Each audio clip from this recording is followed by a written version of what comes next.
1. Brave New World? The motivation for this book. Do you know that feeling when you wake up and think, something is wrong? I had this happen to me one day. I was still lying in bed, and had already been staring at my smartphone for several minutes. Suddenly a disturbing thought occurred to me. What did it mean that I reached, quite instinctively, for my smartphone in the morning? It was the first thing I did on waking, even before I got up and went to the bathroom. And how many years had that little tablet been sitting on my bedside table? In the evening, I often did not put it down until my wife and I turned off the light. Gradually, I began to observe the internet behavior of my fellow human beings more closely.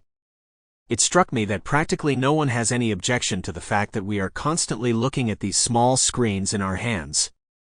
Even the sight of children in a restaurant staring spellbound at their parents' tablet seems disturbing only to a minority. Like most people, I had long since accepted the daily flood of professional and private messages. As a consequence, I tried to move as efficiently as possible in our accelerated world. Reaching for the smartphone was often an unconscious reflex, which fortunately was also indulged by work colleagues and friends alike. Is this the new normality? Was everything better in the past, or just different? At university, and later in my professional life, I became acquainted with different worlds. I went through a scientific education to become a doctor of chemistry, worked as a management consultant with clients in the telecommunications and technology industry, and held various management positions in the finance and technology sector.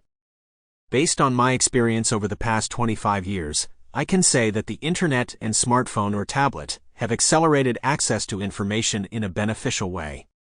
We now enjoy powerful tools such as Google Maps, messenger services, and online banking. At the same time, we are faced with a flood of professional and private messages and are expected to respond to them promptly, whether during working hours or at the end of the day. It has become normal for us to be constantly interrupted and distracted by computers, tablets, or smartphones. We always have to fight actively if we need space for concentrated work. The attention threshold drops, the ability to concentrate suffers, discussions in the private and professional environment become more superficial, stress increases. The impact of online addiction on humanity shocked me. Stimulated by the feeling that something was wrong, and by consciously observing my environment, I started systematically looking into the phenomenon of online addiction. I read studies and articles, and had numerous conversations with those affected, and with experts. After some time, it became clear to me that this problem concerned. Sample complete. Ready to continue?